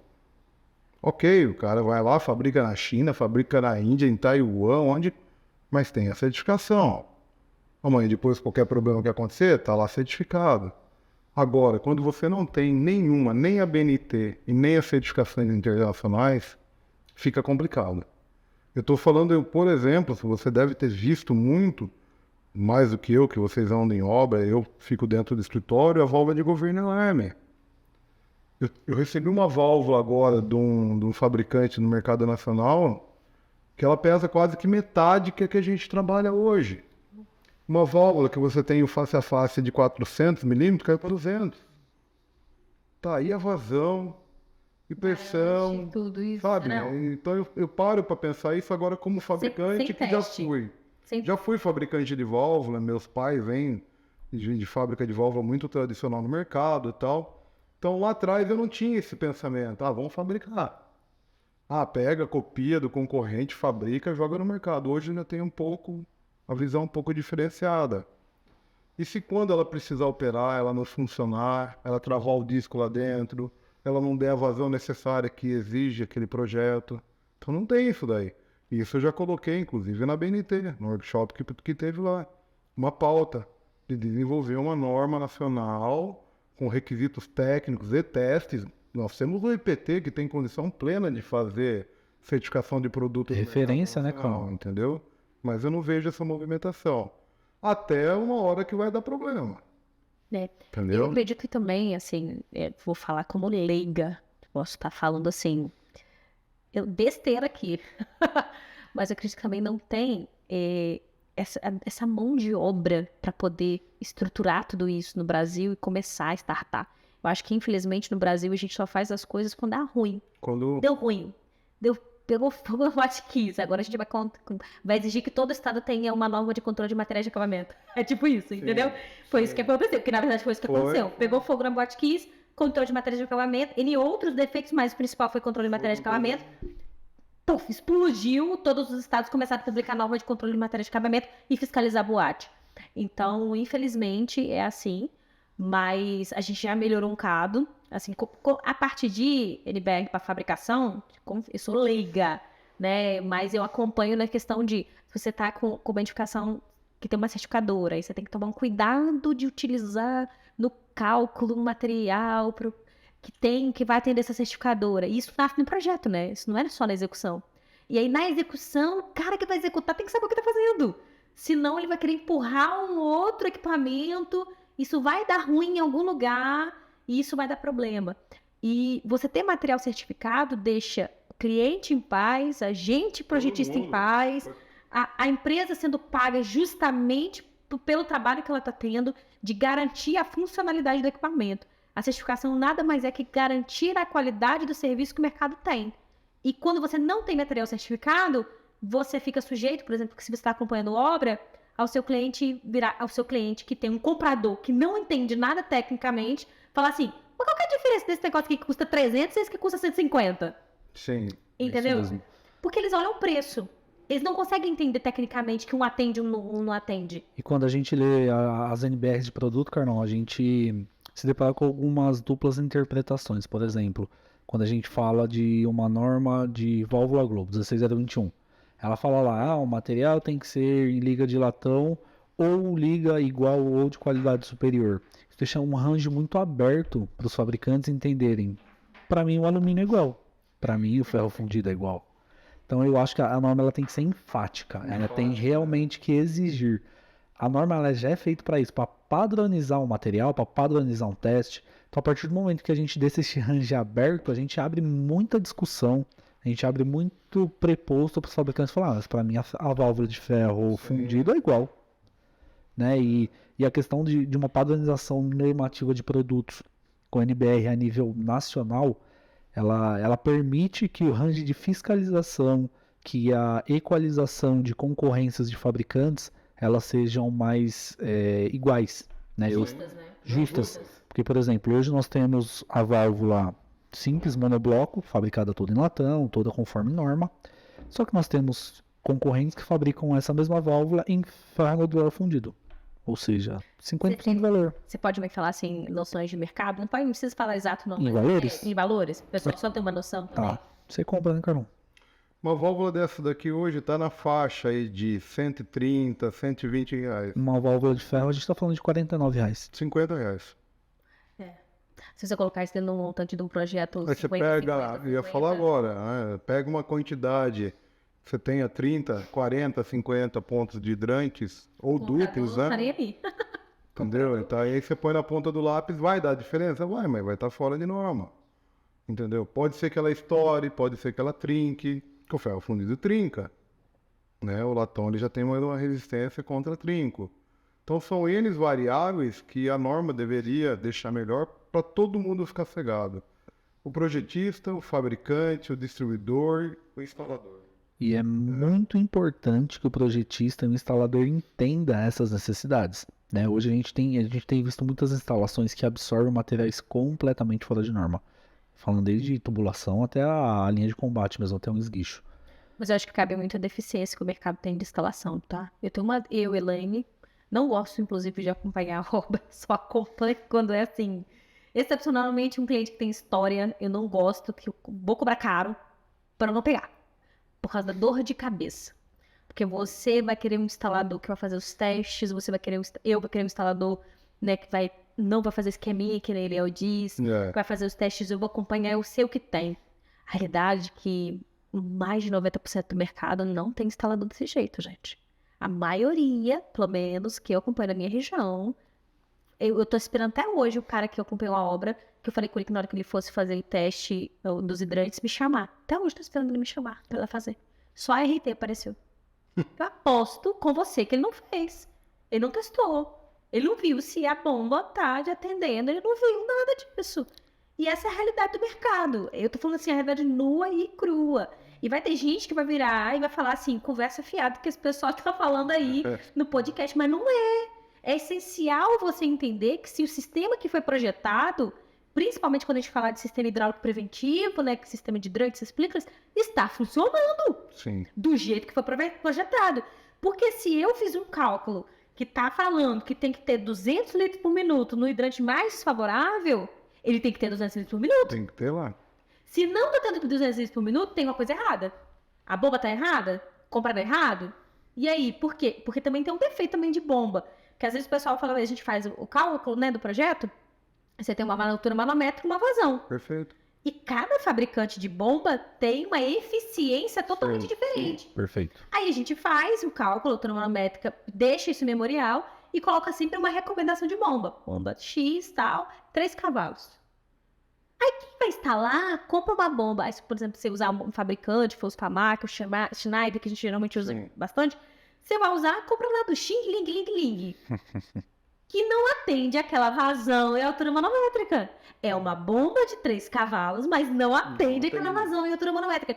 Então, é também de quem acompanha a obra e quem está instalando ter essa noção, porque o pessoal vai cotar bomba assim, eu quero uma bomba de 3 cavalos, mas qual que é a altura manométrica desse sistema e a vazão que você quer? Então, peraí, não é bem assim. E esse aí é um erro clássico. Inclusive projetista, tem projetistas que acham que a bomba é só assim, eu fiz uma bomba, fiz o cálculo aqui, aí tem a fórmula que a gente usa, e geralmente eu falo com os alunos bem assim, ó, você tem essa fórmula aqui, que é uma fórmula geral que a gente usa para mensurar a potência de bomba, mas você tem um catálogo do fabricante, você faz o seguinte, você pega a fórmula geral, ela calculou para você na planilha, você pega um catálogo de bomba e vai comparar o que esse catálogo desse fabricante está dizendo. Perfeito. Tem que ter parâmetro, tem que ter parecido, se tiver distante, você vai botar uma observação no seu projeto dizendo para seguir a altura manométrica total e a vazão. Porque vai estar diferente. Existem bombas, por exemplo, que são mais eficientes. Com uma potência menor, ela vai conseguir... Vai te dar uma vazão maior. Sim. Hoje, com tecnologia, né, os motores modernos, existe muito isso daí, né? Antigamente, não.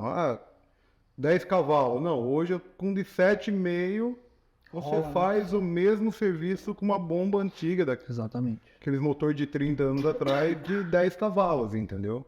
Então hoje você tem isso daí. Você pega um motor de 7,5 vai te dar o mesmo rendimento de uma bomba de 10 cavalos antiga. Não, eu não sei que eu sei. Peraí, eu tô tossindo. Tudo bem por aí, Helene? Já aproveita, cara. Cara, eu tava segurando o tosse aqui. Ricardo, que água. Sem problema. Pronto.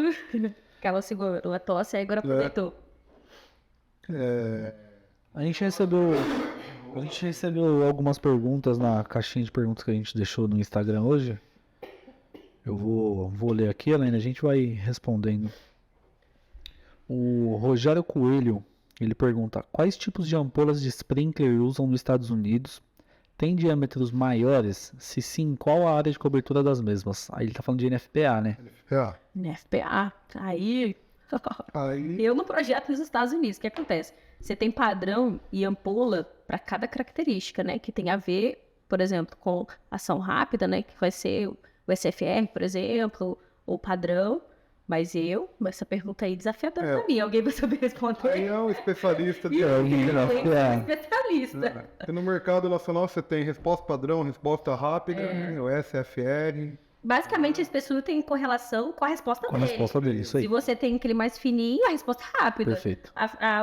O maiorzinho, resposta padrão. Bom, Você tá projetando para depósito, SFR, clássico aí, SFR. você tem meia polegada, você tem 3/4, você tem 1 polegada. Para essa pergunta, a gente traz a galera especialista em sprinkler. Exatamente. Daí vai ficar pendente por uma próxima. Não, e fabricante também para explicar. Inclusive, a gente já tem, né, Carlão? Já temos Contato. aí o fabricante nacional já engatinhado de sprinkler, que é a Scope, né? Eu tava, isso, Nosso inclusive, amigo Felipe, não sei se você conhece da Scope. conheço, inclusive, eu tava lendo um material da Scope na semana passada, e aí, inclusive, tem uma observação deles, né, que fala que se você pegar hoje, nacionalmente, as combinações de características para bico de sprinkler, de acordo com N características diferentes que você tem mais de 1000 combinações. Então, até para o projetista, eu estava comentando com o Davis, até para o projetista, quando ele vai fazer um projeto de sprinkler, cada caso é um caso, você tem que primeiro analisar o que é. O mais trabalhoso não é fazer o cálculo. Eu falo que o mais fácil é fazer o cálculo. Você coloca lá os parâmetros, você entende os parâmetros, você vai colocar, vai rodar no software. O mais trabalhoso, que você perde muito mais tempo, é classificando corretamente a sua edificação. Sim. Porque se você não classificar ela errado, você faz o projeto Já todo errado. todo errado. E aí você tem variáveis, Risco por exemplo. leve, risco ordinário, risco. Faz tudo errado. Aí, por exemplo, se você olha assim, NBR para edificações gerais, ela é menor. Se olhar hoje a NBR de depósitos, ela tem 206 páginas, com N variáveis de N tipos de depósito e N tipos de materiais. Então não dá, inclusive, para você fazer um projeto dizendo que é uma coisa e chegar lá o cara fazer o depósito para outra coisa, Diferente. que vai ser totalmente diferente. Agora você pega, por exemplo, um projeto de um depósito que é padrão FM, que é totalmente diferente. Você vai tomar cuidado até do bico que você vai escolher ser padrão FM. Então, é assim, é o mínimo do mínimo do detalhe. Eu tava até falando que não dá para você fazer projeto de sprinkler achando que é copiar e colar, que não dá. Você tem que ter uma base, fundamentação, tudo certinho. Então, tem que estudar e viver estudando. Eu vivo estudando, por isso estava semana passada lendo o material da Scope, inclusive. A gente sempre, né? Eu particularmente, o Matheus acredita também, a gente sempre está aprendendo, Sim, sempre buscando aprendendo. conhecimento. Sempre, de vez em quando aparece uma dúvida mais específica, a gente vai atrás, vai no fabricante, liga. E não adianta. Eu acho que o profissional tem que entender que não existe o cara que sabe todas as coisas do mundo. Perfeito. Não existe esse profissional. Existem profissionais querendo aprender e eu aprendo todos os dias. Eu peguei um cliente agora que eu tô aprendendo muito com ele. Muito. Tô aprendendo por quê? Porque é outro padrão, cliente certificadora, tem 30 mil metros quadrados, pé direito de 16,80. Então você tem que ficar assim. Se você acha que você sabe, você apaga e reaprende. ali. Tem que ter humildade de ir ali e ter humildade, inclusive, de fazer uma das coisas que muitos projetistas não fazem. Você tem consultor, geralmente quando você tem projetos FM, tem um consultor Sim. da empresa. Perfeito. Pô, vamos trocar uma ideia com o consultor? Consultor, vem cá que você já fiscaliza tudo. Aqui, olha, a gente escolheu esse bico e tal. Tem a outra recomendação, porque quando a gente fala de fatores, cá, por exemplo, tem fabricantes diferentes, às vezes você tem 2 fabricantes. Ah, não, a gente é acostumado mais a trabalhar com esse daqui. Então vamos refazer o cálculo para trabalhar com esse fabricante, em vez de tal. Quanto maior a altura, a gente acaba se limitando, que fica menos fabricantes. Sim. Mas, por exemplo, você pega um fabricante nacional, tem algum nacional que te atende? Ah, não, eu prefiro trabalhar com tal item. O próprio consultor tem que, tipo assim, se você tiver a humildade de perguntar e ser humilde de falar assim, eu não sei todas as coisas, vamos aqui trocar ideia, você faz um projeto muito melhor. Eu sou total assim. Esses dias, eu tava até fazendo reunião com a equipe desse projeto, eu falei, ó, vamos procurar o consultor, vamos marcar uma reunião com ele, para antes de protocolar o projeto, a gente aprovar. Mostrar para ele falar se ele tem algumas ponderações dentro desse projeto. Perfeito. Tá, ok? Tem ponderação? Vai ter que refazer? Vamos refazer antes de protocolar. Do que querer ficar assim, se enchendo de sei todas as coisas, não preciso. Pra quê? E Melhor. ele já tá ali também no dia a dia, já Não, tá mas ele- acostumado com esse tipo de obra. O cara faz isso porque ele é pra olhar a obra desse Olha a tipo. obra, né? É um consultor específico da empresa. A empresa tem um consultor só para tomar conta dos processos da área de segurança contra incêndio. O cara respira isso dentro da empresa em N modelos de depósito que essa empresa tem. Quem que é o cara que mais sabe disso? O cara é o ele. consultor. Recebe diversas auditorias, vistorias, então. Acompanha a auditoria e Exatamente. vistoria. A gente, como projetista, a gente é um terceiro contratado para fazer o projeto. Mas quem está respirando esse projeto todo dia é o cara que está dentro da empresa. Perfeito. Então a gente tem que ter essa humildade, eu falo, né? Essa humildade de saber que todo dia a gente pode aprender uma coisa diferente. Perfeito. Maravilha. É isso Temos aqui a pergunta do Rafael Hernandes. A válvula de retenção vertical pode ser instalada em qualquer linha hidráulica de água ou somente nos projetos de proteção contra incêndio? Qualquer tipo de linha hidráulica. Não, a válvula não tem Não restrição. tem restrição para a parte de incêndio. É só você pensar que você não quer que ela retorne a água no sentido ao contrário, você coloca uma... Perfeito. Por N coisas, né? Por N situações Vai que você deixar tem no uma projeto. Prevenção bomba de sem- sujidade. Ou deixar uma bomba sem a retenção e ela vai cavitar. Exatamente. Então, não tem como, né? Inclusive, sobre válvula de retenção, vou fazer uma observação aqui, que em São Paulo, na instrução técnica do Estado de São Paulo, quando eles fizeram um desenho de um detalhamento de recalque, tem uma válvula de retenção no recalque. E eu geralmente não projeto, eu não gosto de projetar com uma válvula de retenção no recalque. Porque, por exemplo, você só pode injetar, mas você não pode retirar água. Sim. Se você tiver com incêndio, mas a própria instrução técnica deixa a critério do projetista decidir se vai ficar ou não com aquela válvula de retenção. Se você tiver um incêndio, apagando o incêndio de uma edificação vizinha, e você precisar de pegar água da caixa d'água da outra, você não consegue. Não consegue. Porque ela retém isso Porque ela mesmo. retém. Mas isso eu aí. vou te falar o que aconteceu aqui na Aurélio Domingues. O cara teve a pachorra de me roubar a válvula de hidrante lá na rua. Que se não fosse a válvula de retenção, Tinha saído Tinha água pra vazado tudo tudo. quanto é lado. eu perdi minha caixa d'água, porque não contente, eu perdi 70 mil litros de água aqui na Aurélia. Ele roubou a válvula lá de recalque na rua, aí tinha a válvula de retenção. Ele pulou para dentro da empresa e cortou a tubulação para levar a válvula de retenção. Pô, mas esse aí tava focado em roubar a válvula de retenção. Eu quero, ó, acho que essa válvula era da GPM. Ele curtiu a Na GPM. hora que ele conseguiu romper a tubulação lá, a bomba principal entrou. E na filmagem dá pra ver, né? Que ela entra arrebentando tudo, né? Eu tenho minha bomba que é de 25 cavalos. Pra você ter uma ideia. Uma baita de uma bomba. Bom, vou falar esse lado. Aí a hora que a bomba entra, que disparou o sistema de alarme e tudo, aí ele vai embora. Só que aí a bomba ficou ligada até zerar minha caixa d'água. Caraca. Zerou 70 mil litros de água jogada Não é da válvula de retenção, é do ladrão mesmo, que ela vai ter pegado pra roubar você. Vou falar uma coisa pra você. Porque só de eu pensar na tubulação de hidrante, Aí você sabe o que eu fiz agora? Eu chumbei a válvula de hidrante lá no recalque no chão, tá chumbada com concreto, ele vai ter que vir com uma ferramenta para remover. Martelete. É. E toda a tubulação de recalque que era aérea tá embutida na parede agora. Acabou. Fala sério, gente. Tive eu que nunca vi isso. quebrar A primeira vez todinha. que eu tô ouvindo na minha vida alguém roubar. Elaine, aqui em São Paulo isso é muito comum. Sério? Muito. As uniões, por exemplo, a galera, eles cortam a ponta da mangueira e levam embora. Não é à toa Não, que... roubar esguicho eu sei. O pessoal rouba esguicho, chave de... Ponta de mangueira, as uniões, gente? válvula. Eu recebi a foto de um cliente semana passada que ele comprou 3 vezes o mesmo item e roubaram ele. Aí ele mandou uma foto que ele rebitou o adaptador na válvula. Falou, quero ver levar agora. Será que o pessoal daqui de São Paulo tá roubando água, por isso que o corpo de bombeiro não toma de retenção? Nossa, Não duvido não, será que é isso? coisa de louco. E Talvez. essa particularidade é muito daqui, ter essa válvula de retenção no recalque. E eu falei assim, mas se você precisar de combater incêndio e aproveitar a caixa d'água da vizinhança, esquece, não pega Não nada. pega. Pelo menos a gente lá recebe bastante informação, que tem muito caso de furto desse tipo de equipamento. Sim. Muito mesmo. Caraca, gente, o pessoal aqui tá feroz. Infelizmente, É a Não realidade, essas né? coisas não, gente. É capaz de esquecer o recalque lá, cheio de mato, de brita, de tudo quanto é sujeira que o pessoal não gosta de limpar, mas se eles roubar, verem a válvula no calçamento e tiver do jeito que estava a minha, instalada, perfeita, só que não tinha nenhuma trava, eles levam embora. Era da GPM, Carlão? A instalação lá é antiga, não lembro, não vou confirmar, mas era uma instalação antiga que foi reaproveitada, né? Agora tá da GPM. Olha sorte.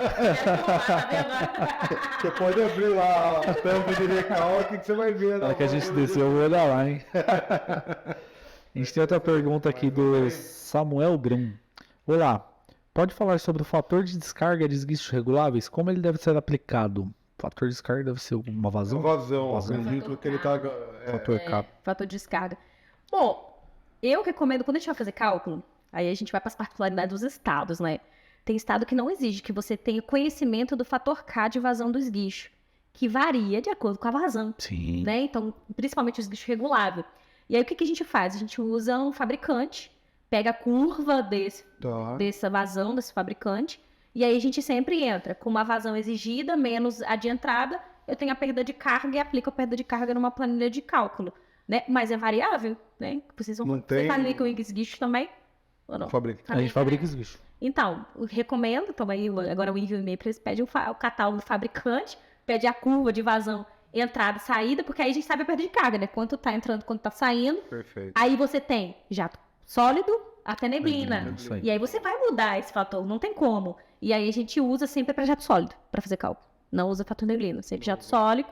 Aí a gente considera entrada, saída, perda de carga, então você é perda de carga do esguicho. Sabe que isso é uma das particularidades que inclusive São Paulo não exige, né? Que você faça o cálculo de memorial. Levando com em fator consideração o K. fator K do Não, você já começa já na válvula do globo angular com vazão e pressão.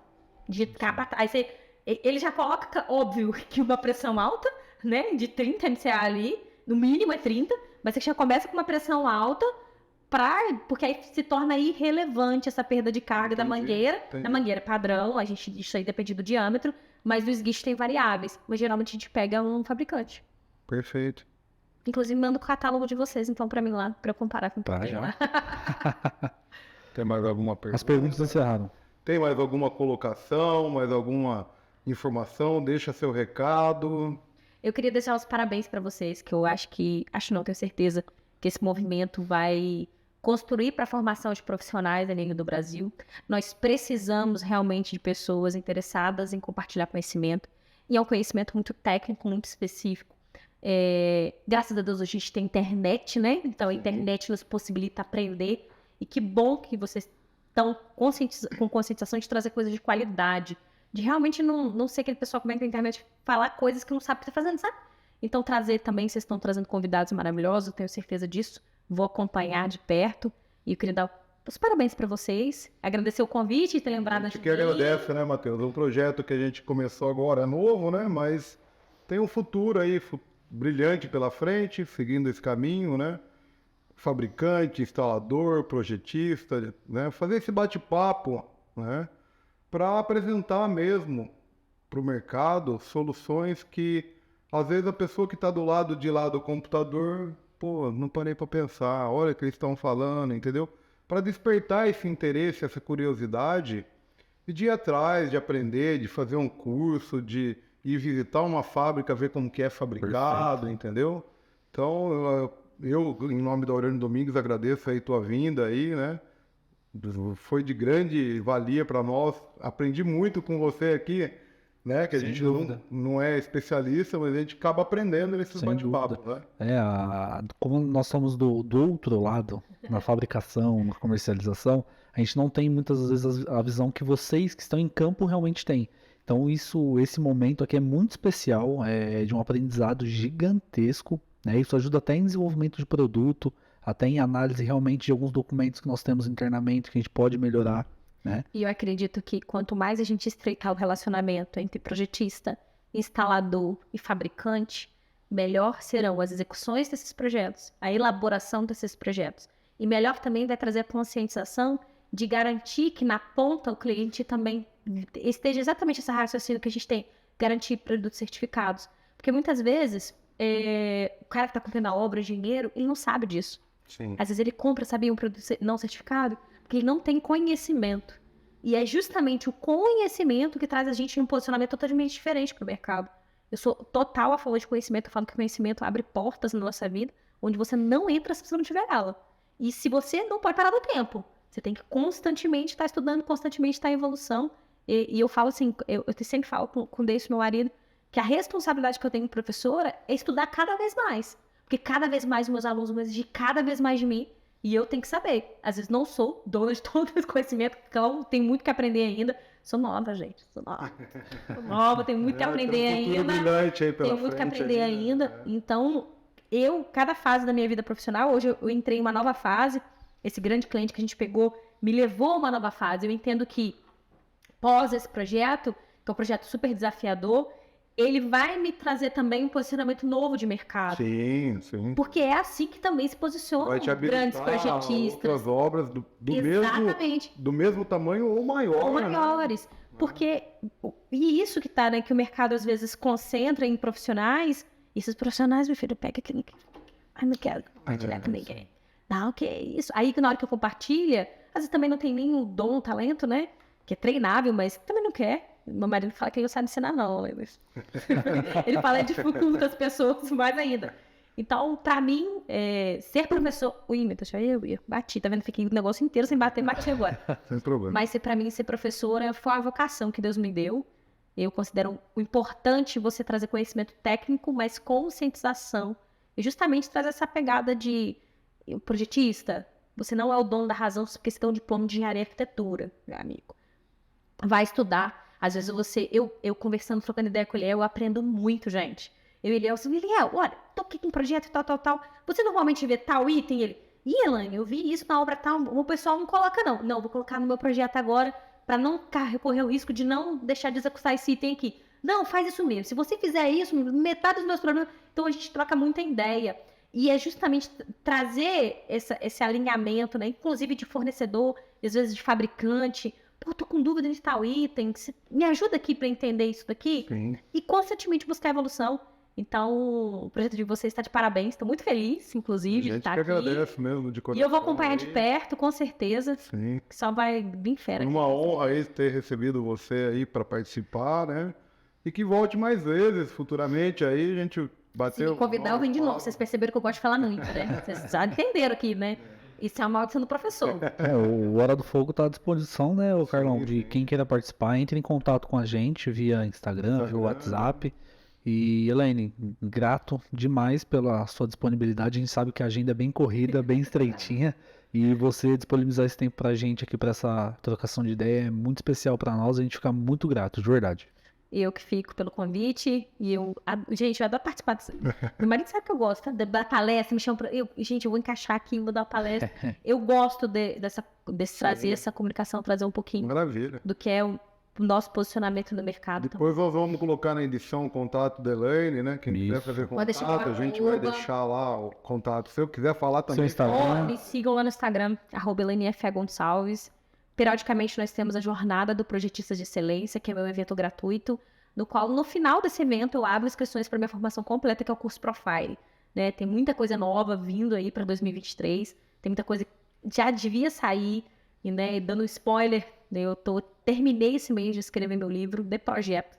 Então, breve, em nome de Jesus, se até eu revisar e publicar, vai sair um livro específico para projetos de prevenção e combate a incêndio. E é algo inovador, hein? Não tem no inovador. mercado, não existe um livro que ensine você a fazer projeto, existem livros maravilhosos, e aqui eu quero dar, assim, tem que honrar quem merece honra, que o professor Thelmo Brentano, que quando eu comecei foi um dos percussores do meu aprendizado, já tive a oportunidade de também fazer capacitações com ele, que foi quem hoje ainda tem livros muito bons no mercado, né, sobre o conteúdo. Então, mas eu vi a necessidade de ter um livro sobre projeto, de realmente trazer para a consciência do projetista, coisas, bem assim, bem essa dúvida. Como você apresenta um projeto no Corpo de Bombeiros? É físico, é digital, DWG, DWF, PDF? Cada estado tem uma particularidade diferente. Mas é difícil saber isso, professora? Não. Você vai procurar onde? Na instrução técnica, procedimentos administrativos, no item tal. Acabou. Às vezes que cria um mundo é uma coisa muito simples. Você vai lá, ou fica ao passo de ligar para o setor de atividades técnicas e perguntar: aqui, ó, e aí vocês protocolam físico ou digital? Coisa simples. Simples. E às vezes o menino fica criando um mundo e não é simples. São passos, às vezes, que precisa só lembrar o que tem que fazer. Maravilha. Obrigada, viu? Mais uma vez agradecemos, estamos encerrando mais esse episódio aí, né, Matheus? É isso aí, Alguma Carlão. coisa aí? Tranquilo. Só agradecer A gente mesmo e tem, vamos pra a gente tem próxima. bastante convidado para vir. Tem nossa amiga Renata, Medellín. projetista. Tem nosso amigo Rafael Mendranço, que é um dos CEOs do Network Constru, que é um evento muito famoso da construção civil aqui. Muito legal. Eu estive agora em abril, acho também mais, né? Final de abril. Eu estive no evento, vim exclusivamente para o evento dele, eu estava fechando inscrições do Profile. Vim, ele é um amigo, gente boa pra caramba. Tem um projeto muito bonito, ele, a esposa dele é ele. Vai ser um convidado bem bacana pra vocês trazerem. Maravilha. Pessoal da Lumac, Lumac, né? fabricante Scope. Então tem muita coisa legal de um conhecimento vasto aí pra galera que tá interessado em Fiquem obter ligados aí no conhecimento. próximo É isso aí. episódio. Vamos- Siga a gente no Instagram, @ajudamarketing, hora.do-fogo. Hora Acertei. ponto do fogo, né? hora.do-fogo, É isso aí. gpm.brasil. E @Aurélio Domingues Brasil. É isso aí. Valeu, galera. Pessoal, obrigado. Até a próxima. Até a próxima. Bora Um projetar. abraço. Obrigado aí.